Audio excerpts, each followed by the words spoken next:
For sure. I mean, at the end of the day, like any investment advisor that is not that advises a 0% allocation to Bitcoin, at the end of the day, they're going to get fired sooner rather than later. Like these people will look you dead in the face and say that, it's Nvidia is a buy, ride the AI boom when they're at like a 50, a 60, a 70x price to earnings ratio. So at the same time, they're saying, I want to protect my clients. I want to be a proper, upright, gentlemanly investor, tie my tie every morning, get into work, shine my shoes.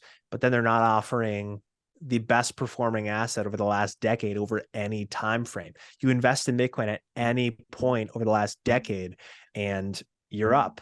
You're up. You're not just up minorly, you're up majorly. And this notion that Bitcoin is this infantile, volatile asset that just crashes and does nothing, it's nonsense. If you've wanted to preserve your wealth, you would be holding it in literally nothing other than Bitcoin over the last decade. If any RIA worth their salt will begin either turning around to this or going out of business, because you can bet that people are seeing it in the news, they're hearing about it, their kids are investing in it, they're seeing what its price is doing, they're hearing more positive headlines about it.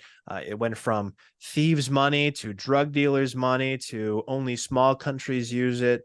And now ultimately it's coming around. You have Goldman Sachs doing analysis that it is the best performing asset on an absolute basis and on a risk adjusted basis, not just year to date, but over the last several years. So I think if RIAs aren't warming up to it, they'll have to. They'll have to. I mean, it's inevitable.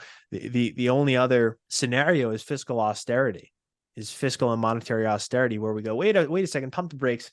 Let's stop forcing everybody into debt that they don't need. Let's allow people to own their homes. Hey, why don't we stop charging compounding interest on literally everything? And while we're at it, let's stop measuring GDP by how much people spend. Let's consider economic growth holistically rather than just making sure people buy stuff all the time, regardless of the quality. That's never going to happen. That would need to happen for Bitcoin to become totally worthless. But at the end of the day, as long as there is a monetary order that seeks to debase above all else in order to incentivize spending up, if you don't spend today, your money's going to be worth less, then Bitcoin will always have value. And because their reins of power completely rely on the money printer, they're never going to stop doing what they're doing. And so as long as that will continue happening, Bitcoin will continue rising in value, which means that these RIAs have to come around to the reality that it's a new investing world and people want to actually hold what preserves their wealth. That's what investing or passive investment has always meant. And so to not offer that to your clients is going against your fiduciary duty. All right. It is March 5th. Bitcoin has crossed 68,000 US. And I'm very pleased to introduce my next guest, Joe. Joe, welcome to the Why Bitcoin Show. Thank you so much for having me, man. I'm very, very excited to get started. Brilliant. Yeah, Joe, we have got so much to talk about. I mean, I found myself this morning walking around singing Creed's "Can You Take Me Higher?" Hate that song, but it seems to be the anthem for this particular cycle. We're definitely going to jump into price action and everything that's been happening. I mean, Bitcoin is up more or less like 50% in a month. But I usually like to kind of zoom out first. It's nice to sort of have a look from a kind of, as the Americans would tend to say, a 10,000 foot view. So perhaps if you could just let's just talk fiscal and monetary policy and just, what is the lay of the land as far as you're concerned when it comes to what's happening stateside? Because, I've said it many times on the show, sort of the US is the kind of the tail that wags the global economic dog, as it were. For sure. Well, starting things off on the fiscal front, the United States is now adding roughly $1 trillion worth of debt every single month. Now, this is a problem for several reasons, but it's not a problem that's going to slow down.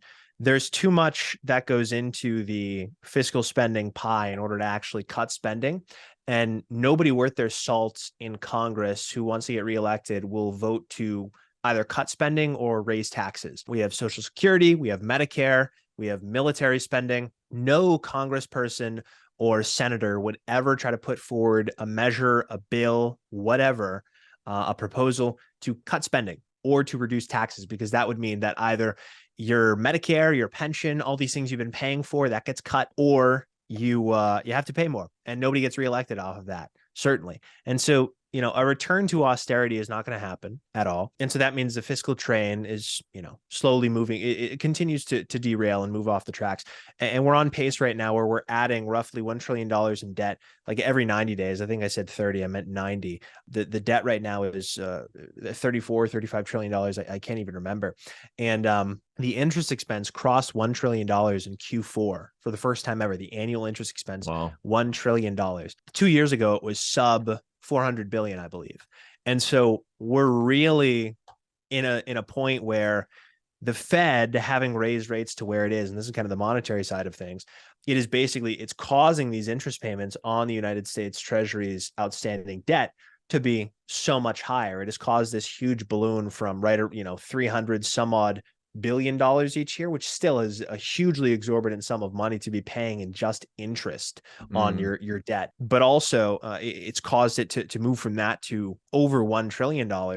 And in doing so, it kind of means, okay, the United States is in a position where we already are issuing such an obscene amount of debt. Now the interest on that debt is over $1 trillion. How are we going to pay for it? Well, the Fed has to start monetizing it. The Fed has to step back in to the US Treasury market and begin buying treasuries once again, either directly from the Fed, which they already do. It doesn't have any impact on yields per se, but the Fed already plays an active role in treasury market liquidity via something called an add-on, which is something at the end of an auction, treasury auctions. Prior to the auction, they pledge to buy a certain amount of US Treasuries. And so the Fed already supports the treasury market in some way. But right now, buyers are more interested in high beta risk assets. They're more interested in things like Bitcoin, things like trade, like high beta risk assets. They're more interested in the stock market, in Nvidia. And the appetite for US Treasuries is always there. People need these things on their balance sheet. But the reality is right now, given how risk is performing, the appetite certainly isn't there for the heavy issuance schedule of US Treasuries. And the issuance schedule of US Treasuries is going to pick up even more as we continue moving throughout the months in 2024. And so higher issuance of these treasuries, the need for the United States to fund itself, otherwise the government shuts down. I'd love for that to happen, God forbid. But for a prolonged period, it doesn't happen very often. It's not like they're going to fix this problem by cutting spending or raising taxes. And so the fiscal deficit is just going to continue getting wider and wider and wider. The amount that we spend going to be much greater than the amount that we're actually producing. And so as a function of that, the Fed is going to need to take an increased role in the US Treasury market. That's my view. They're going to need to ramp up their buying, buy actively from the US Treasury, even maybe buy actively from banks, which means that, frankly, the risk-taking party is only going to continue. The Fed, and this is the last thing I'll say, the Fed kind of has a shadow mandate. So the Fed has two mandates. Everybody knows: full employment and price stability. Now, obviously, those are both contradictory. The way that the Fed conducts monetary policy, prices become too high when there's maximal employment. And so they raise rates to rein in prices, and then they cause a recession as a result of that and hurt employment, and then so on and so forth. And that's what central planning gets you. The Fed has kind of a third mandate, which is financial stability, and kind of a mandate that happens as a result of that, and that's no recession. And so those are the mandates that the Fed really works under. When push comes to shove, the Fed will intervene and it will inject liquidity into these markets. We saw it last year via the creation of new facilities. And I have a feeling, in order for proper market functioning to happen, US Treasury market is the largest single asset market in the entire world. It is the most in-demand form of collateral in the entire world. We live in a global credit-based system. If liquidity in the Treasury market gets threatened at all because the issuance schedule is just too much for the buy side, the Fed is going to pick up that slack, and it's going to do it by printing money out of thin air in order to just simplify the mechanism in order to buy it. And so that's where I feel we're headed as we head into 2024. Yeah, no, I'll stop there. Yeah, I think that's a great assessment. And I think something that we were chatting about just before we hit record was it's also an election year. So, whenever politicians didn't have an incentive to certainly rein in spending, it is especially now when, the, I guess, political office is up for grabs, so to speak. I suppose the next question kind of that follows on from that is the narrative has been, at least emanating from the White House, that the economy is doing quite well. We've got full employment, and that actually the Fed has been very successful in taming inflation. However, there are other signs, as you've highlighted in several tweets and some articles, that all is not necessarily well with the American consumer or the American economy at large. I wonder if you can just talk to us about whether or not you think the US economy is currently looking kind of strong. Is it weak? Are we going to hit a soft landing? Have we hit it? Is there a hard landing on the horizon? Kind of what's that sort of picture like in your mind? For sure. So prices are 20% higher than they were 4 years ago. If you just extrapolate what the consumer price index was on an absolute level this time 2020, which was like around the 250 level, and then you bring it forward to now where the CPI index is at 300, that is 20% higher prices in 4 years. That's completely untenable for the majority of Americans, many of whom wages have simply not kept up with that. The reality is wages haven't kept up with CPI, and most prices have risen far and away above that 20% growth that has happened to the overall CPI index over the last 4 years. The CPI itself is a horrendous, oft manipulated, oft changed indicator for where the price level is in the economy. Realistically, most prices have doubled in the last 4 years, and wages may have risen 30, 40, even 50%, but they're not keeping up. People are cutting back. The consumer sentiment survey that goes out by the University of Michigan that took a downturn last week. Consumers surveyed worse with their current sentiment toward the economy. They surveyed worse with their forward outlook over 1 year for the economy, and they surveyed that they believe price inflation is going to stay at the exact same level over the next year. And so the White House can use all the propaganda that it would like to.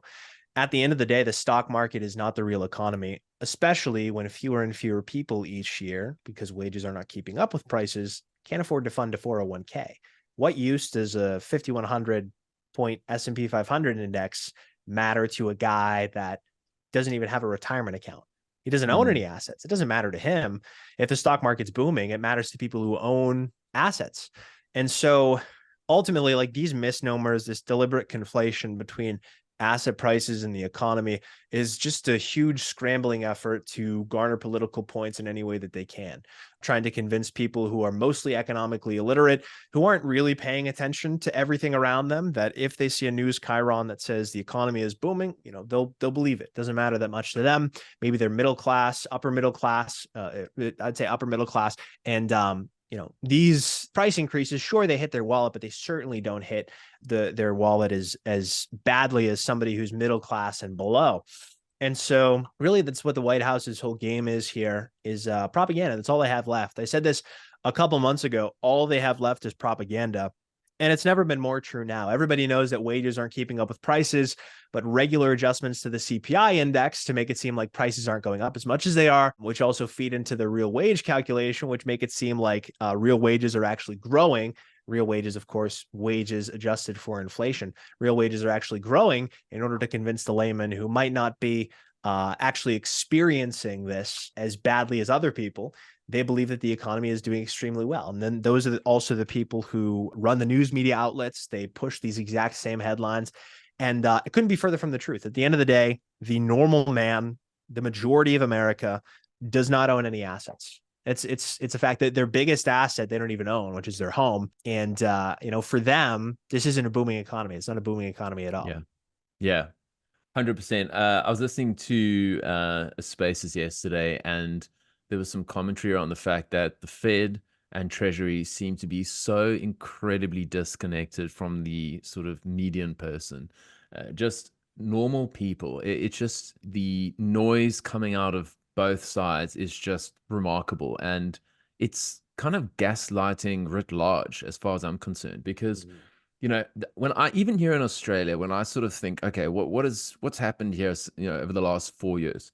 Well, house prices are 40 to 45% up in most instances. There's been a pullback in some cases, but that's pretty much across the board, at least where I live. So it's become 40 or 45% harder for people to buy a home now. Rentals have gone through the roof similarly. I can't think of a single line item in my shopping basket that has gone up by less than double digits. And yet they will continue to peddle the message that it's, it's 5%, it's 6%, whatever the case may be. I got an assessment from my insurance company on my car 2 days ago. 18% increase on my premiums. I'm like, what the hell's just happened here?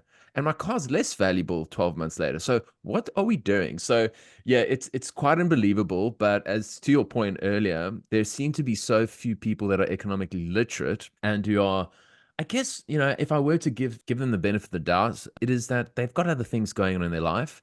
And, they are just normal people who are just trying to get by, and they tend to believe what people tell them, and they tended to believe all the messaging in 2020 around how dangerous the flu was, and the same thing's happening today about the economy. So yeah, I have huge sympathy for them, and the complete opposite for those pushing the message. But yeah, it is interesting what you say, and it does seem to be the case not just in the States, as you point out, but I think it's the story of a lot of the West. Quite, frankly, it's an exciting day. I think we're knocking on all-time highs. As I said, we're recording this March 5th. By the time this comes out, we could well be north of the previous all-time high. And yes, it's in nominal terms. It's not quite in real terms, but still, we'll take the win. A lot of this, folks have been attributing, obviously, to these ETFs. And I think it's almost impossible for us to have a conversation about, this recent price action without talking about these ETF inflows. So, I'd love to get your take, obviously, not only on the significance of the ETFs, the inflows you've seen to date, the success of the ETFs, but just some general thoughts around that. And, yeah, feel free to run. For sure. Yeah, well, I mean, there are a couple of things going on here. Right now, Bitcoin at $69,000 is on much stronger footing than the last time we were at $69,000 in 2021. Basically, in 2021, the futures market was totally dominated by a lot of leverage, and it was leveraged to the downside. And so when the market moved against them just marginally, when the price dropped, that caused these huge liquidation cascades. And so really aggressive selling that pushed other long positions into selling their positions and closing them out. And it created huge cascades, like domino, this big domino effect to the downside. Now, not only is there a lot less leverage baked into the market, which means more spot buying, which is good. I mean, it fundamentally makes for a more stable market and much higher likelihood that we'll sit at these levels for a very, very, very long time. And in the future, these will act as lows rather than levels that we can fall underneath again. But this time around, the market is dominated by short sellers. There are a lot of people who are shorting Bitcoin, which is good, because that means instead of these liquidation cascades, when the market moves against the shorts, then they have to buy Bitcoin to close out their positions. And so not only is there less leverage, it means for a more stable Bitcoin price, but also any huge leverage purges that we will get will be lopsided to the upside. So it will cause buying pressure instead of outsized selling pressure. So that's kind of where we are now. And no, in terms of overall market structure, it's very, very positive. There are people right now who are taking profits. Some long-term holders are selling and taking profits. Bitcoin's realized price, which is basically the average price at which all the Bitcoin on the network last moved, it's moving up. And the only time that it moves up is when people are selling into a bull market. When Bitcoin's price is moving higher and this realized price is moving higher, it means that people are moving their coins at an increasingly higher and higher price, which means that some of the people who've been holding on to Bitcoin, probably people who bought a large portion of which I would imagine bought near the top last time, are getting out now. But there is a bit of that shuffle going on. And I imagine at this level, that shuffle will continue a little bit until all the people who have been waiting to sell at this level are contented, they've sold, and then we can move higher.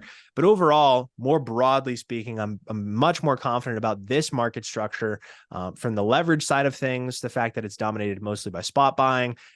There are far fewer Bitcoin on exchanges this time around. We've dropped from around like 16% of outstanding Bitcoin on exchanges to only 11%. And so increasing Bitcoin's supply inelasticity, all very good things today compared to where we were in 2021 when we were last at this price. Yeah, that's incredible. And, I suppose one of the markers that I've said is when I get calls from people asking me about Bitcoin. And there was also a moment in the last cycle when a friend of mine's grandmother was keen to ape in at around 69,000. And that's when I knew, okay, I think we've hit the top. This didn't obviously stop me from thinking we'd hit 100K, which again, never happened. And I think it's become quite well established that SBF was largely responsible for that sort of fake pump in November. But yeah, it does look right now as the setup is just so much more compelling. And if you just want to use things like kind of news coverage anecdotally, I just had a squiz today at like what's happening online here in Australia. We crossed over 100,000 Aussie dollaroos, as some people would call them, or Pacific pesos, as others have said. But yeah, and now Convicts we're like, dollars is another one I saw today on Twitter. Convict dollars. there we go. Yes, yes. I think that was from Danny Knowles. But yeah, like, you know, there's nothing, there's nothing about it in the news. Like, I haven't seen a single peep. And you would imagine that at least sort of 100K represents a fairly like it's quite a significant hurdle, like a benchmark. Like, Psychological level for sure. yeah, psychological. That's the word I was looking for, Joe. Yeah, 100%. So it's like you'd imagine it's now crossed into mainstream consciousness. Well, alas, no. We care more about Taylor Swift and the latest Married at First Sight episode and the drama and the sex scenes and God knows what else. So I'm like, okay, it's still very, very, very early. Relative to gold, how are we doing and where do you see this now going? Because I think, look, from what I understand, these ETFs have been a roaring success, even though there were articles coming out within days saying, oh, you know, this illustrates Bitcoin's, you know, on the path towards being captured and this and that. I wonder what your thoughts are around like how Bitcoin is going to compete with these gold ETFs, whether you think there are outflows from the gold ETFs into Bitcoin, when we might be able to see Bitcoin cross the gold ETFs, and yeah, any commentary around those thoughts? For sure. Well, if you just line up the dates that the gold ETF was launched, well, gold's first ETFs were launched back in 2000, around 2002, 2003. So if you line up the exact dates that the first gold ETF was launched in Australia, funnily enough, obviously speaking to you in Australia right now, Yeah. to when Bitcoin's suite of spot ETFs were first launched, and you just line them up with one another. Obviously, Bitcoin's growth has been way more precipitous than gold's. If you just line the two up, you have relative to gold's price today, you have $350,000 Bitcoin hit relatively easily, just using what the ETFs for gold did to gold's price. Obviously, it opened up the floodgates for institutional investors to allocate to gold just for price exposure and then having the firm buy gold on their behalf. And so there's huge demand for that. Obviously, Bitcoin as an asset, you always want to hold your own Bitcoin and use it as an asset as it was intended, right? If they're not your keys, they're not your Bitcoin. You Yeah. want to hold your own keys. But there's a huge cohort who doesn't care about that at all. They just see that, oh my goodness, Bitcoin year to date, it brings my portfolio Sharpe ratio up above 2.5. It brings my year-to-date returns more than double the highest performing stock market sector in the United States. I want to buy some of that, and my money is locked up in my brokerage account or my tax-deferred savings account or my retirement account. I want to allocate to that. And so huge demand for people who are just looking to get in from a price appreciation standpoint. And from that perspective, looking at lining up these two dates, lining up these two assets, gold's ETFs launch, Bitcoin's ETF launch, looking at gold's price appreciation since its ETF launch, it was a huge boon for gold's price. If you just line the two up, line the days up that both assets' respective ETF suites launched, Bitcoin clears $350,000 very easily. And of course, that's in a much shorter time frame, in my purview, than it took gold to reach its prices following its ETF launch, purely because you don't have the paper gold problem that you do with Bitcoin. And also, I mentioned inelasticity. Bitcoin is perfectly price inelastic. When we talk about economics, you know, as the demand for gold goes up massively, people buy gold, price of gold goes up, and the supply schedule of gold rises too to meet that new demand. And then all of a sudden, that acts as a headwind for the price. Whereas with Bitcoin, you can't change the supply schedule. It's completely inelastic. It's completely price inelastic to any changes in demand. And so with that in mind, it's an entirely new ballgame. This thing is absolutely scarce. Obviously, gold is relatively scarce, but we can increase the supply schedule when there's more demand, and that pushes price down. That acts as a headwind on price. Same can't be said for Bitcoin. And so for that reason, I think Bitcoin is going to breach these percentage gains way faster than we saw gold do with its ETF launch, for sure. And particularly as the other side of that equation heats up and gets worse, the U.S. fiscal situation and the monetary situation get worse, and the Fed is increasingly forced to monetize the U.S. Treasury's debt in order to meet our funding obligations and fund this ever widening deficit that we have here in the U.S. We want to keep the economic machine churning. We want to keep the fiscal deficit. We want to keep our fiscal spending funded. We want to keep this deficit funded so the government spends money into the economy and doesn't cause a recession.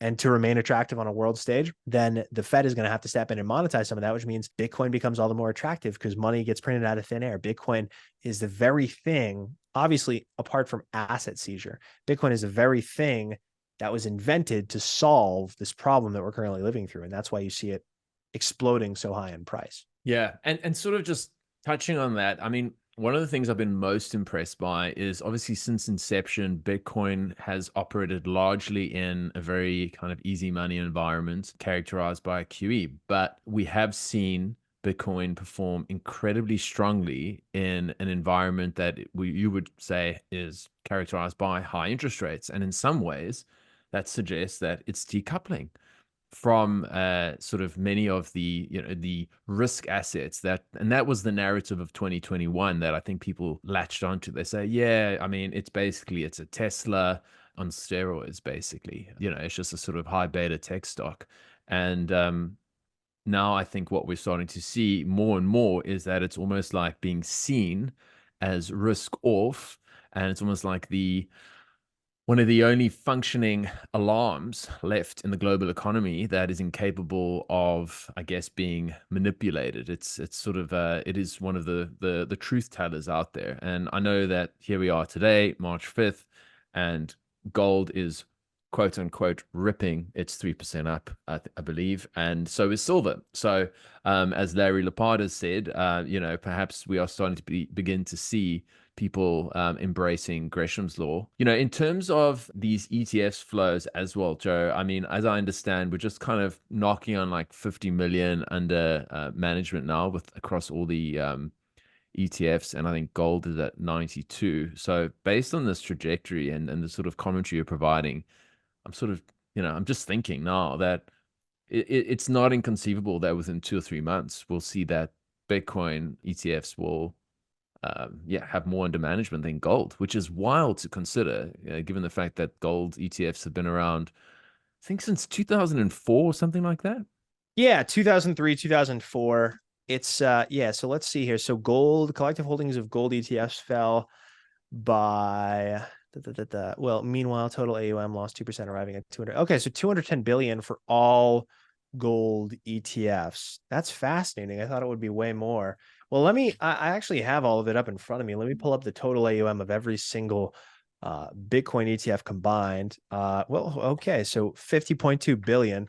We're already a quarter of the way there. There That's we go. crazy.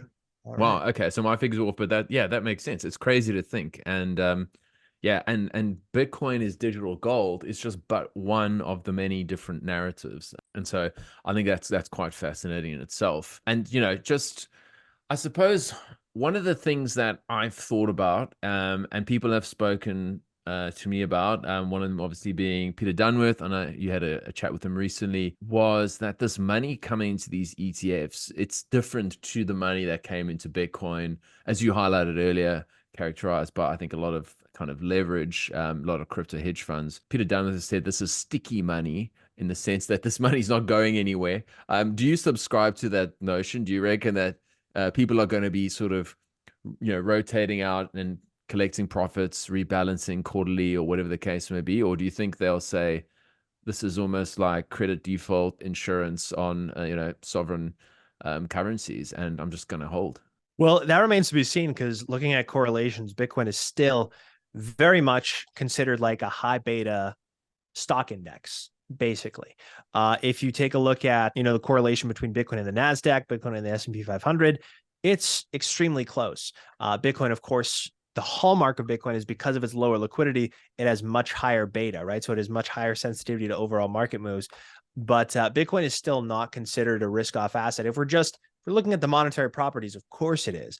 But if we are, because of what it was designed to hedge against. But if we are looking at how it is traded, it is still treated like that risk asset.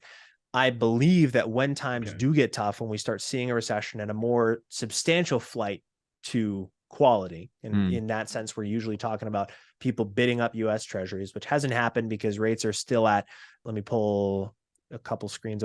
Yeah, rates are still hovering around like 4.5 across the curve is the average, 5.5 in the 1 month, 4.30 on the 30 year. So this huge risk off bid hasn't happened yet. When it happens, we'll see how Bitcoin behaves. Will it behave like a tech stock and sell off precipitously as fund managers sprint for the exits? Or will we see Bitcoin steady out and prevail? I have a feeling that we just surpassed the market cap of gold, excuse me, silver, if I'm not mistaken. mm. Gold is roughly 10 times higher than where we are now. So gold is like 14.5 trillion dollars. Bitcoin just surpassed 1.3.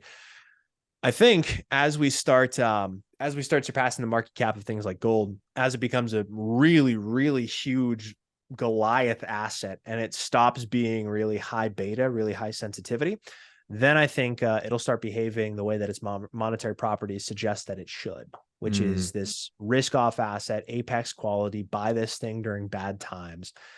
But by the same token, you see gold kind of behaving like that as well right now. So gold is going up along with all the other risk assets. So who knows? Maybe that shift in correlation is underway, but it does remain to be seen. I think the true period that this will really be tested are when we see a recession, we see that huge flight to quality. It's going to be key to observe how Bitcoin behaves to kind of use as a signpost for where we are in Bitcoin's maturation as an asset.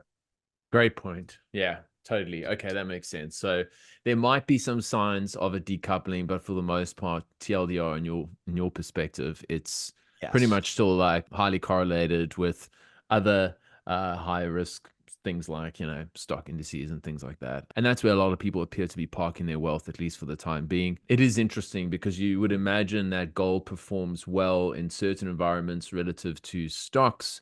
I remember reading Ray Dalio's book about you want to make sure that you've got a bunch of kind of uncorrelated assets, and gold is always supposed to be kind of uncorrelated. And so maybe it's a question of time horizon, but it seems as if a lot of these assets are kind of just moving upwards. The only thing people don't want to be sitting in is probably, I guess, is just pure cash at this point, because it looks as if stock indices are going to be a much better bet. I suppose one of the things I've seen, and maybe you know this, maybe you don't, I've heard people repeatedly say, okay, so these ETFs go live in Jan. There are some people who've been sitting, waiting, and going, oh, I can't wait. This is exciting. And to your point earlier, they don't care about self-sovereignty. It's like, I just want price exposure for my clients. There's like a whole cohort, as I've been led to believe, listening to various podcasts, that are necessarily having to wait for a period of like 90 days to elapse for this product to be available for them to purchase. I don't know if that's some sort of regulatory requirement in some instances for certain participants.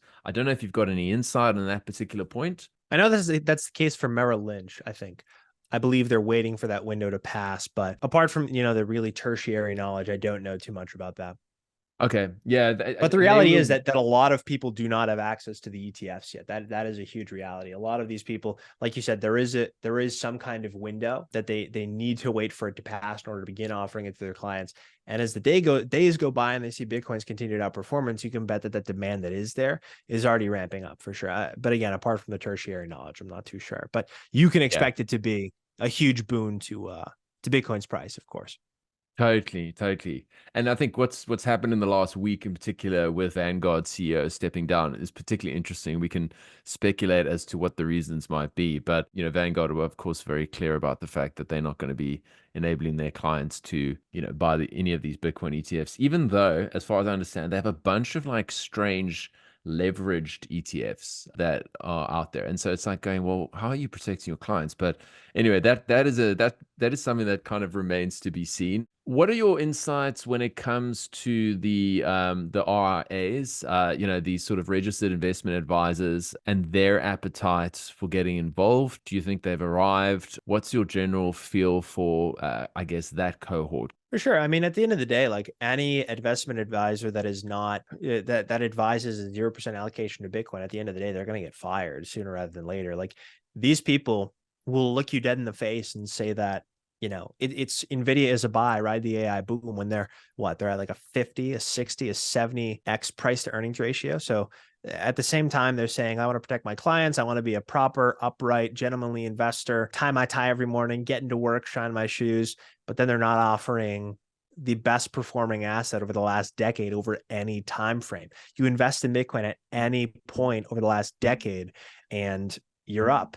You're up. You're not just up minorly, you're up majorly. And this notion that Bitcoin is this infantile, volatile asset that just crashes and does nothing, it's nonsense. If you've wanted to preserve your wealth, you would be holding it in literally nothing other than Bitcoin over the last decade. If any RIA worth their salt will begin either turning around to this or going out of business, because you can bet that people are seeing it in the news, they're hearing about it, their kids are investing in it, they're seeing what its price is doing. They're hearing more positive headlines about it.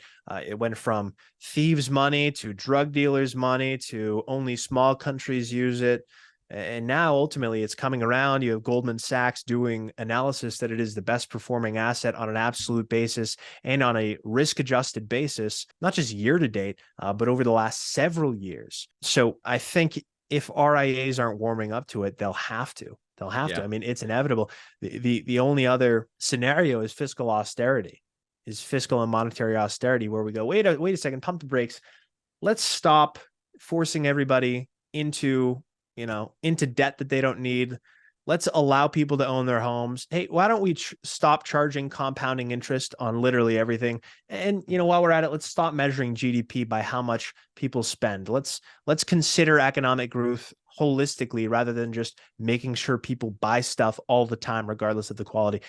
That's never going to happen. That would need to happen for Bitcoin to become totally worthless. But at the end of the day, as long as there is a monetary order that seeks to debase above all else in order to incentivize spending up, if you don't spend today, your money's going to be worth less, then Bitcoin will always have value. And because their reins of power completely rely on the money printer, they're never going to stop doing what they're doing. And so as long as that will continue happening, Bitcoin will continue rising in value, which means that these RIAs have to come around to the reality that it's a new investing world and people want to actually hold what preserves their wealth. That's what investing or passive investment has always meant. And so to not offer that to your clients is going against your fiduciary duty. Yeah. 100%. And well said, because, I wrote a few years ago about how eventually it'd be a career of risk not to talk about Bitcoin, not to know about Bitcoin. Maybe you don't have to necessarily endorse it, but you need to have an informed view. And it seems to have happened a lot quicker than I expected, in the sense that with these ETFs now, I think that any responsible fiduciary has to have a view and has to be an informed one. It can't just be it's used by criminals or bad for the environment. I just think that there are sort of the exits are slowly closing in terms of the excuses to not at least dedicate some time to understanding it. And I would have far more respect for these guys if they just said, look, I don't understand it, than to, just talk about all the typical, it's the tulips, or it's, it's bad for the environment, or governments will ban it. And Because all of people these. forget that Tulip Mania lasted, I think, less than a year or 2 years. It was a very Yeah. truncated period of time. And Bitcoin's it been never around for bounced going on back, Joe. 15 years. Bitcoin has It had never a bounced market back. price for Yeah. almost 15 years. Exactly. I think that's what drives me mad, is like, yeah, tulips went absolutely mental, and then never came back. Whereas Bitcoin has demonstrated, if you look at the log chart, time and time again, sort of higher lows and higher highs. It's the best performing asset. I was having a look the other day, 6 of the last 8 years. And I've been fiddling around with a tool called the Nakamoto portfolio recently, just to see kind of what the small allocation can make, because I really want to try and get some folks I know who are on tiny positions to say, come, we got to up your allocation, because you're missing out on the fastest horse in the race. And these are the kind of the reasons. And you don't have to go huge. You don't even have to go huge.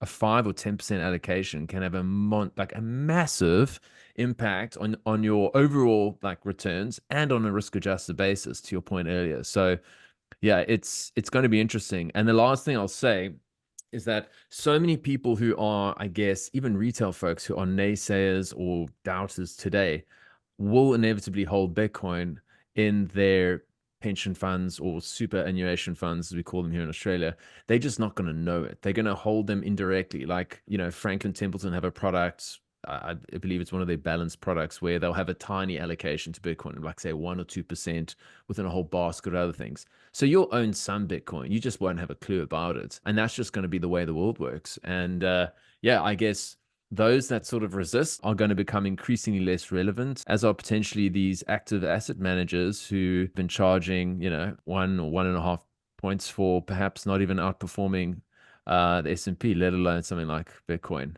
Sort of, Joe, a couple other things I wanted to touch on, aside from these ETFs and whatnot, was the whole notion of this crypto, because some people reckon that this 2021 bull run was really peak crypto, with all these monkey JPEGs and all that silliness. And we might see a silly season, or in fact, we're likely to see one, but it might not reach the highs of that period. It's not going to capture the public's imagination to that extent. I wonder if you've got a view on crypto in this particular cycle, and then, what your message is in general to, I guess, friends or family who somehow conflate Bitcoin and crypto. I'd caution people from conflating the two. I certainly share your opinion in that regard, right? They're two entirely different things. Bitcoin is an absolutely scarce asset with a completely immutable ledger and an immutable set of characteristics, right? The properties of this monetary asset cannot be changed throughout time. It allows for ownership of your assets entirely. It is the world's first fully digital bearer asset, and it is the world's first absolutely scarce asset as a result of this rule set enshrined in Bitcoin's code being set in stone and enforced by hundreds of thousands. We know of tens of thousands, but hundreds of thousands, realistically, computers all across the globe. And so in order for Bitcoin to be disabled, you would have to have all of the governments around the world coordinate in secret to shut down the world's computers, all of the world's computers instantaneously. They'd have to shut off the internet. And then even then, you'd still be able to send and receive Bitcoin, and node runners would eventually get things back online. And so Bitcoin is a wholly unique asset. It represents absolute scarcity. Crypto, just like, during the dot-com boom, hundreds of different affinity scams is what they are, trying to sort of ride the coattails of this monetary revolution, right? We have an instrument that allows the individual to insulate themselves from endless monetary debasement and this runaway fiscal spending problem that isn't going to get any better as the Ponzi scheme that is Social Security just continues to get worse and worse. We're stealing from future generations at the expense of today, and the way that people can insulate themselves from it at an individual level is through Bitcoin. And that in and of itself is revolutionary enough for there to be hundreds, if not thousands of leeches trying to benefit from that. But each and every single one of them has a company behind it that has a balance sheet, and it has somebody who's trying to take advantage of you. Bitcoin doesn't have a marketing department. That's the key distinguishing factor. Bitcoin, like gold, is a commodity. It's an asset. Anybody can go and mine it. Anybody can go and produce it. They can try their hand at allocating capital to produce it efficiently and cost effectively. Whereas every single one of these other coins, they're nothing more than a security. They're issued by a central entity. They're like a stock with a very thin veneer of Bitcoin-esque characteristics in order to fool people into buying them. They're not the same thing. Bitcoin is absolute scarcity. Crypto is not. You saw during 2021, 2, and 3, what happened to all of these entities that were peddling this stuff. All of them exploded. Most of the founders went to prison. And the only one that is alive today is Bitcoin. And that's because they're not the same thing whatsoever. Crypto is nothing more than an affinity scam. When I write and I say the word crypto, I put it in air quotes. Yeah. And when I'm talking about Bitcoin, of course, talking about the only asset that is absolutely scarce in the known universe, right? So these two things aren't even remotely the same. And at every single turn, I try to distinguish between the two. Yeah, absolutely. Samson Mao has said Bitcoin is crypto. and the rest are just unregistered securities. And that's kind of the starting point. Just conscious of time here, Joe, I've got one sort of other area I'd love to just touch on is the collaborative custody you guys do there at Theya. Relatively new product that's come out. Perhaps you can just talk to us just at a high level, the model, how it operates, what the fees might be, etc. I had a download. I've yet to connect my cold card to it just to have a quick fiddle and see how it works. But it feels kind of Casa-esque without the shitcoinery. That's a good way of putting it. Yeah, I mean, Theya is relatively new, but we're really changing the game when it comes to Bitcoin self-custody. Our whole mantra is your key is your Bitcoin, and that is the whole idea revolving around why Theya exists. You're never going to get somebody who's on the fence about Bitcoin to take it seriously and take self-custody seriously. You need a front-to-back, end-to-end, fully guided experience that's totally accessible from your phone and you could set up within minutes. And really before Theya, there wasn't a simple Bitcoin only way of doing that. There wasn't a hassle-free Bitcoin only way of doing that. Now there is. Theya offers multi-sig vaults, right? So it's a 2 of 3 multi-sig vault that require 2 key approvals for transactions. Of course, that hugely bolsters the security of your Bitcoin. And Theya also allows you to delegate custody of any of your keys to a family member, a financial advisor, etc. And of course, we offer round-the-clock support in order to change that, fine-tune access, who can control these things. And also we support sovereign vault recovery, right? And assisted recovery options for your Bitcoin. So if you're on the fence, if you're scared about something like this, estate planning, what if you pass away? All of these things are totally handled through Theya, and the Theya app is an extremely easy interface to get through it all. Right now, we just added integrations for Trezor, for Cold Card, for Ledger, of course, Bitcoin only. But we have way more support for more hardware on the way. We have an Android app that's coming very, very soon. We're really all steam ahead when it comes to the development of this thing, because at the end of the day, we want to democratize self-custody. We want to enable Bitcoin to be used the way it was intended to be used. And that starts with simplifying self-custody. And that's what we're doing over at Theya. One of the things I've said is I look at myself as a bit of an idiot consumer in many ways because I don't really find tech that exciting or interesting in some ways. I just want to use it. I want it to work. And so it's got to look nice. It's got to be slick. My first experience with the multi-sig was Casa because it was the only one around. And it was, as far as I was concerned, idiot proof for the most part. And then they sort of went down the shitcoinery path. And then I actually got disillusioned and said, okay, I'm going to go set up my own multi-sig. Rolled my own seeds, did the whole story through Seed Signer. Now, it's a hard sell for the average person. Like they don't want to do that. That's a lot of work.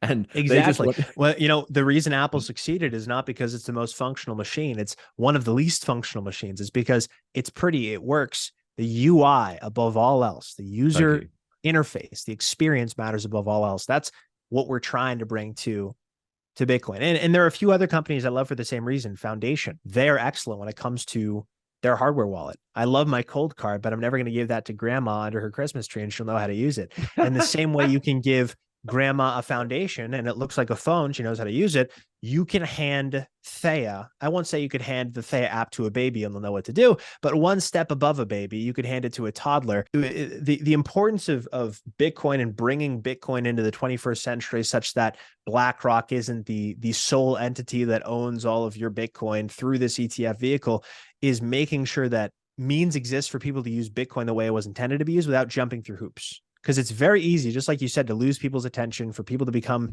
disinterested if there isn't a clear, easy user interface. And that's why I'm so stoked about Theya and what we're doing, because that's what we're doing. We're making it easy for you to self-custody your Bitcoin and manage your Bitcoin, because God knows that the majority of people will be happy leaving their Bitcoin with BlackRock and buying just an ETF vehicle, or leaving them on Coinbase instead of having to set up a Sparrow wallet on their computer and then connecting it to their Cold Card as a signing device. You lose most people after the third or fourth word, and their eyes glaze over and they no longer care.